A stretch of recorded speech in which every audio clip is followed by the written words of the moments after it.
चलिए शुरुआत करते हैं आज के न्यूज़पेपर की। हम सबसे पहले देखेंगे पीआईबी से कुछ इम्पोर्टेंट न्यूज़। पहला जो आर्टिकल है वो भारत और पोलैंड के रिलेशन को बताता है।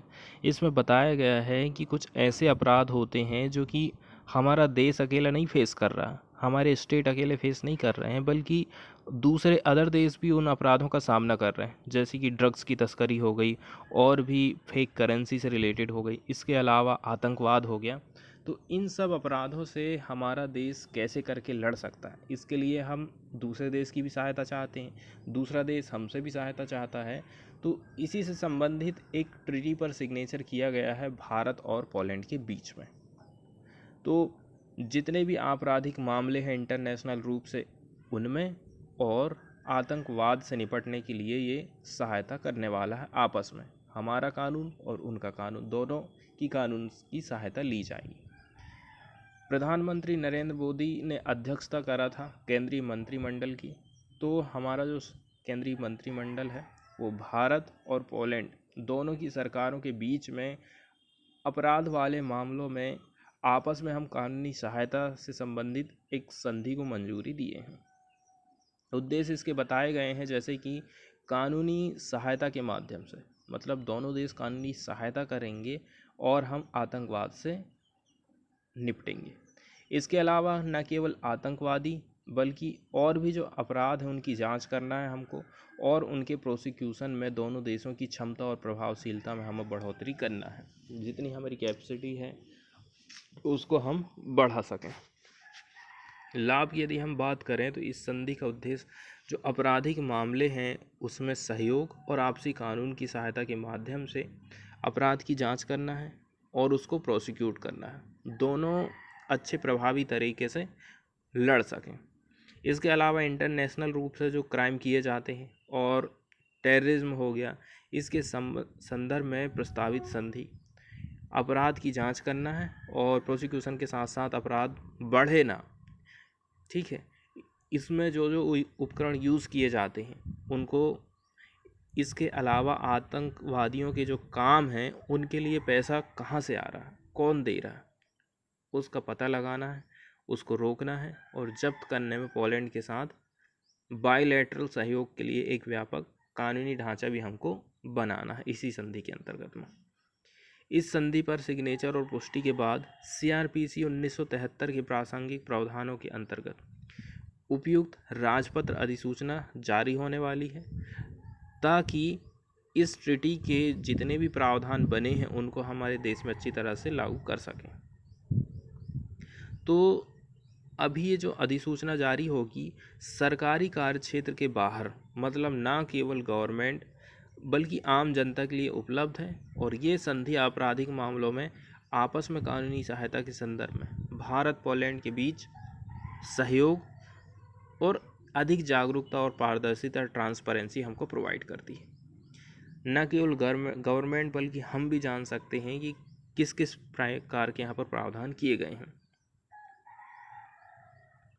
एक बार यदि इसका संचालन हो जाएगा ना, तो इस संधि के माध्यम से जो संगठित अपराध रहते हैं और आतंकवादी के तौर तरीके के बारे में हमें इनपुट मिलेगा, बेहतर जानकारी मिलेगी। इसके साथ ही इनका यूज़ हम आंतरिक सुरक्षा के क्षेत्र में नीतिगत निर्णय को बेहतर बनाने के लिए भी कर सकते हैं। तो ये तो था हमारा पीआईबी का पहला आर्टिकल। अब इसके बाद हमें सेकंड आर्टिकल देखना है, वो है प्रधानमंत्री किसान कृषि सिंचाई योजना से रिलेटेड है, PAKSY स्कीम। प्रधानमंत्री नरेंद्र मोदी ने इसकी अध्यक्षता करे थे। आर्थिक मामलों के मंत्रिमंडल की कमेटी ने 93,068 करोड़ रुपए के प्रावधान इसके साथ में 2021 से लेकर के 2026 तक प्रधानमंत्री कृषि सिंचाई योजना के लिए क्रियान्वयन को मंजूरी दे दी है। यहाँ पर सिंचाई लिखाना है। अब देखिए यहाँ पर बताया गया है कि टोटल कितना करोड़ रुपये की केंद्रीय सहायता मिलेगी, और 2016 से 21 के दौरान सिंचाई विकास के लिए भारत सरकार द्वारा लिए गए ऋण को चुकाने के संबंध में इतने रुपए मंजूर किए गए। मतलब पहले जो चली थी 2016 से लेकर के 21 तक, इस दौरान जो लोन था उसके लिए 20,434 करोड़ और राज्यों के लिए 3,454 करोड़ रुपये जारी किए। त्वरित सिंचाई लाभ कार्यक्रम एक स्कीम ये है, हर खेत को पानी दूसरी स्कीम ये है, और भूमि और जल व अन्य विकास घटकों को 2021 से लेकर 26 में जारी रखने की भी मंजूरी दी गई है। अब अलग अलग इनके बारे में डिटेल बताया गया है, जैसे कि त्वरित सिंचाई लाभ कार्यक्रम का है, ये केंद्र सरकार का प्रमुख कार्यक्रम है। इसका उद्देश्य है कि सिंचाई परियोजनाओं को हम रुपए पैसे प्रदान कर सकें। इसके अंतर्गत 2021 से लेकर के 26 इसके दौरान अतिरिक्त सिंचाई क्षमता को हम और भी बढ़ाना चाहते हैं, 13.88 लाख हेक्टेयर तक करना चाहते हैं। चालू 60 परियोजनाओं को पूरा करने पर ध्यान देने के अलावा, जिसमें उनसे संबंधित 30.23 लाख हेक्टेयर कमान क्षेत्र विकास भी शामिल है, अतिरिक्त परियोजना को भी शुरू करा जा सकता है। जनजाति वाले इलाके जहाँ पर SC/ST के लोग ज़्यादा रहते हैं, ऐसे एरिया जहाँ पर पानी की प्रॉब्लम है, इन इलाकों की परियोजनाओं को शामिल करने के मानदंड में थोड़ा ढील ढाल दिया गया है। अब हम बात कर रहे हैं रेणुका जी बांध परियोजना और लखवार बहुउद्देशीय परियोजना उत्तराखंड की। रेणुका जी कहाँ है? हिमाचल प्रदेश में, और लखवार है उत्तराखंड, रेणुका जी है हिमाचल प्रदेश में। ये दो जो राष्ट्रीय नेशनल लेवल की परियोजना है, इनके लिए 90% केंद्रीय वित्त पोषण का प्रावधान किया गया। मतलब 100 रुपये में से 90 रुपये देगी केंद्र सरकार और 10 रुपये स्टेट गवर्नमेंट को लगाना पड़ेगा। दोनों ही परियोजनाएं यमुना बेसिन में भंडारण की शुरुआत करेंगे, जिससे यमुना बेसिन के ऊपरी हिस्से के 6 राज्यों को फ़ायदा पहुंचने वाला है। बांध बनाया गया है तो बांध से आप समझ ही सकते हैं कितना फ़ायदा होता है स्टेट को। इसके साथ साथ दिल्ली, हिमाचल, उत्तराखंड, यूपी, हरियाणा, राजस्थान को पानी की पूर्ति होने वाली है। यमुना के उद्धार की दिशा में भी प्रगति सरकार करेगी। एक और स्कीम बताई गई है, हर खेत को पानी।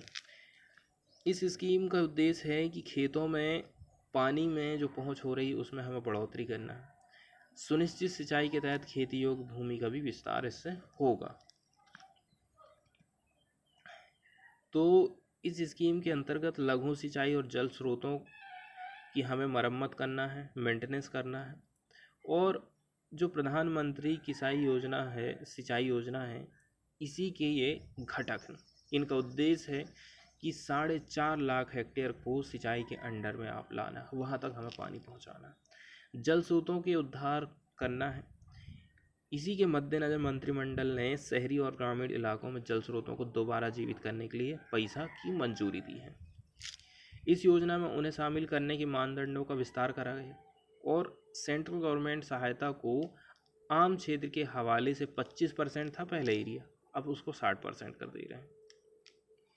इसके अलावा इसी के अंतर्गत जो भूजल घटक है, इसको भी 2021-22 के लिए टेम्परेरी रूप से मंजूर करा गया। इसका टारगेट है 1.5 लाख हेक्टेयर भूमि के लिए सिंचाई क्षमता को विकसित करना हमको।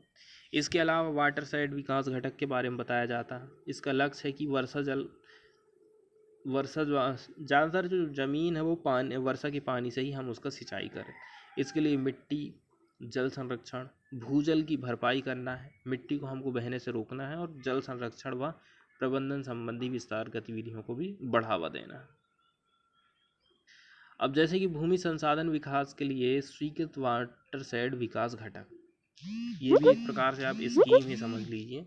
तो 2021 से 26 के दौरान सिंचाई के अंतर्गत 2.5 लाख हेक्टेयर भूमि को शामिल करने के लिए 49.5 लाख हेक्टेयर वर्षा सिंचित मतलब अनुपजाऊ भूमि को कवर करने वाली स्वीकृत परियोजनाओं को पूरा हमको करना है। कार्यक्रम में स्प्रिंग सेट के विकास के लिए अच्छे प्रावधान इसमें करे गए हैं। PMKSY स्कीम के बारे में आप जान लीजिए, 2015 में इसकी शुरुआत हुई थी, ठीक है। और इसमें बताया जा रहा है कि कई सारे कामों के लिए राज्य सरकार को सेंट्रल गवर्नमेंट सहायता प्रोवाइड करती है, जैसे कि जल संसाधन विभाग, नदी विकास और गंगा संरक्षण के 2 प्रमुख घटक इसमें शामिल हैं। HKP में 4 उप घटक बताए गए हैं। भूजल विकास क्रियान्वयन कौन करेगा, ये सारी चीज़ें इसमें पता चलती हैं। इसके बाद वाली जो न्यूज़ है वो आई है सेमीकंडक्टर से रिलेटेड। तो देखिए, चालक, अर्धचालक और कुचालक 3 प्रकार के पदार्थ होते हैं। तो जो कंडक्टर रहता है चालक, वो आसानी से अपने अंदर से बिजली को प्रवाहित होने देता। लेकिन जो सेमीकंडक्टर रहता है उसमें से कुछ कम मात्रा में एंड ग्रेटर देन इंसुलेटर, मतलब इंसुलेटर से थोड़ा ज़्यादा अपने अंदर से इलेक्ट्रिक करंट को प्रवाहित होने देता। और इंसुलेटर तो आप समझते ही हैं, does not conduct any current, current अपने भीतर से प्रवाहित नहीं होने देगा या जाने नहीं देगा। इसमें बताया जा रहा है only one valence electron in its outer most orbit, orbit की इसकी बात करी जाती है। इसमें 4 वैलेंस इलेक्ट्रॉन बताए जाते हैं और इसमें बताए जाते हैं 1 वैलेंस इलेक्ट्रॉन, और इसमें रहते हैं 8 valence electron it's outer most orbit. Conductor form using metallic bonding, metallic bonding के माध्यम से इनका निर्माण होता है। सेमीकंडक्टर का निर्माण होता है due to covalent bonding. Insulators बढ़ते हैं आइकोनिक बॉन्डिंग के माध्यम से। ठीक है।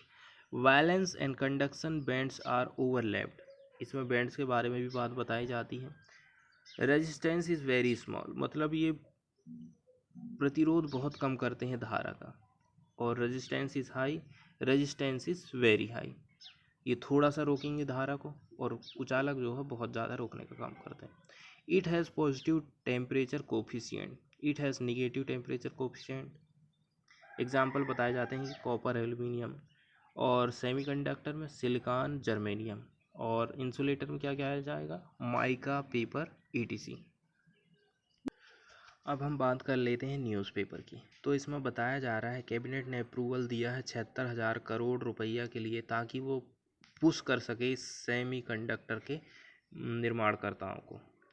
It will extend physical support of up to 50% of project cost to set up fabrication unit. Fabrication unit यदि आप कोई व्यक्ति सेटअप कर रहा है तो एक्सटेंड करने वाले हैं फिजिकल सपोर्ट को, कब तक, कितना तक, 50% ऑफ प्रोजेक्ट कॉस्ट। मान के चलो आप फैब्रिकेशन की एक यूनिट डाल रहे हैं, ये है आपके 100 रुपये इसमें लग रहा है, 50 रुपये का वहन कौन करेगा, गवर्नमेंट करने वाली। US firms form 47% of the global semiconductor sales in 2020। बताया जा रहा है कि अमेरिका की एक कंपनी है जिसकी जो बिक्री है उसकी हिस्सेदारी रही 47% ग्लोबल सेमीकंडक्टर की बिक्री में 2020 में। Japan's dominance has waned while south Korea share has increase. Japan में उतनी ज़्यादा बढ़त नहीं है, लेकिन साउथ कोरिया में बढ़त देखने को मिली है। यूएस का दिखाया जा रहा है, चाइना का दिखाया जा रहा है, अलग अलग, मतलब कितना क्या शेयर रहा है सेमीकंडक्टर की सेलिंग को लेकर के।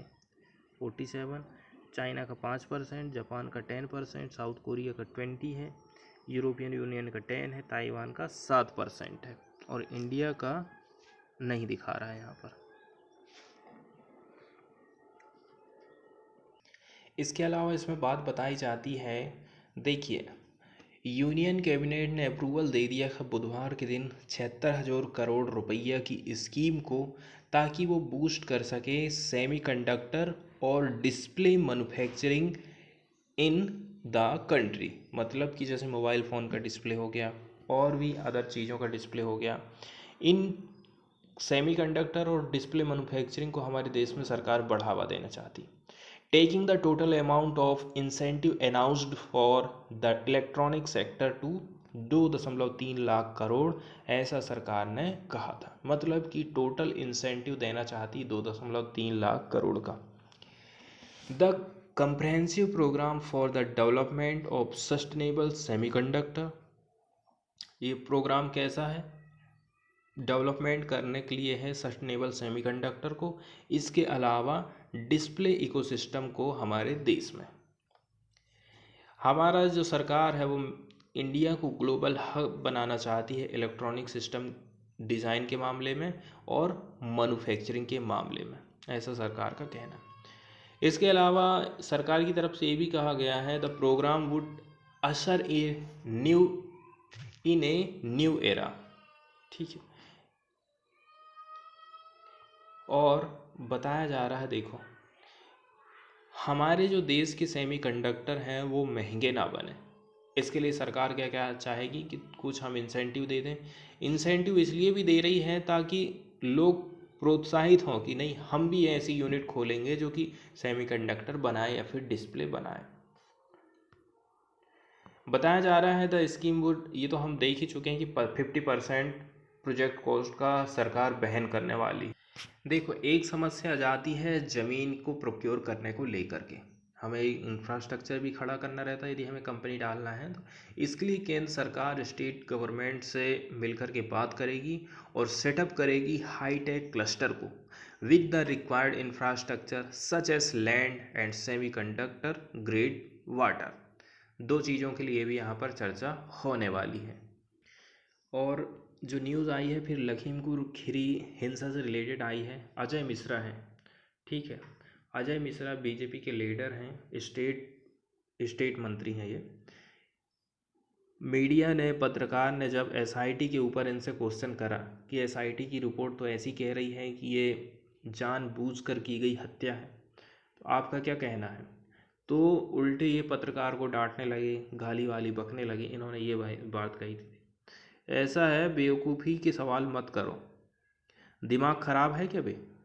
ऐसी लैंग्वेज इन्होंने यूज़ करे थे पत्रकार के ऊपर। मतलब कि अब पत्रकार लोग भी डर जाएंगे, डरेंगे ही ना, जब इतना ज़्यादा ऐसा व्यवहार उनके साथ में किया जाएगा तो कौन क्वेश्चन कर पाएगा फिर नेताओं से। तो इसी बात को लेकर के ना अपोजिशन संसद में बहुत ज़्यादा हंगामा किया, उनके इस्तीफे की मांग कर रहे थे अपोजिशन वाले, और बहुत ज़्यादा ये देश भर में काफ़ी चर्चा चल रही है इसकी। इसके बाद वाली हम न्यूज़ देखने वाले हैं इंडियन एयरफोर्स से related. Lawn survivor of Indian air force chopper crash passes away. ठीक है, एकमात्र जो कि जिंदा बच गए थे, लॉन सर्वाइवर जिसको कह सकते हैं, ग्रुप कैप्टन वरुण सिंह, इनकी भी डेथ हो गई है। Group captain Varun Singh had suffered severe burns in the accident last week. बहुत ज़्यादा सीरियस बर्निंग इनकी बॉडी पर देखी गई थी। और वो हेलीकॉप्टर का नाम कौन सा है, MI-17V5 हेलीकॉप्टर है। जगह कौन सी है, कुन्नूर तमिलनाडु में, और पिछले हफ्ते ही ये क्रैश हुआ था। ये जो हेलीकॉप्टर है वो किस देश से हमने खरीदे थे, हम खरीदे थे रसिया की मदद से। थोड़ा सा लाइफ स्टाइल के बारे में, इनके बारे में जानकारी दी गई। जैसे ग्रुप कैप्टन जो सिंह थे, ये भोपाल से आते हैं, ग्रेजुएशन किया था from the National Defence Academy in 2003। इसके अलावा he was commissioned as a fighter pilot in 2004। इसके अलावा mainly flew Jaguar and Tejas during his flying career. तो कहाँ कहाँ पर ये पायलट का काम किए इन्होंने, मेनली देखें ना तो जगवार और तेजस को ही इन्होंने उड़ाया है। He is survived by his wife, एक लड़का है और एक लड़की है। ये रही थी इनकी लाइफ स्टाइल। इसके बाद एक न्यूज़ हम देखने वाले हैं इंडियन एयरफोर्स से रिलेटेड, ठीक है, और थोड़ा सा तो हम देख ही चुके हैं, लेकिन अब हम इसकी बेसिक इन्फॉर्मेशन देखने वाले हैं, ठीक है। इंडियन एयरफोर्स की स्थापना हुई थी 8 अक्टूबर 1932 को, और इसका इंडियन एयरफोर्स का डे मनाया जाता है 8 अक्टूबर को, क्योंकि इसी दिन इसकी स्थापना हुई थी। इसका हेडक्वार्टर नई दिल्ली में है और इसका मोट्टो है नवाह स्पर्शम दीप्तम, ठीक है। अलग अलग इसकी पोस्ट रहती है, जैसे कि chief of air staff, vice chief of air staff,